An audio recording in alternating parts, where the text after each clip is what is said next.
তাহলে আমাদের এপিসিডিসটা হয়ে গেল। হ্যাঁ বুঝেছিস? হ্যাঁ বুঝেছি। ভালো বুঝেছিস? হ্যাঁ, হ্যাঁ। আচ্ছা ঠিক আছে, আমি একটু তোকে জিস্ট করে দিচ্ছি। আচ্ছা। এপিসিডিজে কি হয় না, হ্যাঁ যখনই কোনো একটা টার্ম থেকে তার আগের টার্মটাকে সাবট্রাক্ট করা হয় তখন একটা হ্যাঁ কমন আসে। হ্যাঁ কমন আসে। হ্যাঁ, হ্যাঁ সেটাকে বলা হয় কমন। হ্যাঁ আরে হ্যাঁটা কি? Common difference. হ্যাঁ কমন ডিফারেন্স। ডি, হ্যাঁ ওটা সবসময় আগ আসবে। ডি, হ্যাঁ জানি তো এটা। ঠিক আছে? এক্ষুনি তো বললে। হ্যাঁ, আর একটা কি না, যদি তিনটে কনসিকিউটিভ টার্ম থাকে হ্যাঁ। তখন কি ধরতে হয় এবিসিডিসটাকে? হ্যাঁ আরে বাবা হ্যাঁ মানে কি কি ধরতে হয়? তখন ধরতে হয় a মাইনাস ডি, হ্যাঁ a মাইনাস ডি, হ্যাঁ ডি আর a প্লাস ডি। হ্যাঁ a প্লাস ডি। কেন ধরতে হয়?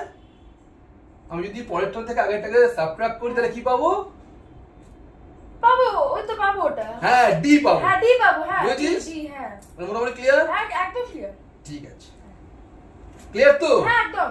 আমাকে বোঝা। তোমাকে বোঝাবো? তুমি কি তা আমি তোমার মতন ভালো নাকি যে তোমাকে বোঝাবো? ওসব জ্ঞান দিস না, আমাকে বোঝা কি বললাম। হ্যাঁ একটু বুঝিয়ে দেবে?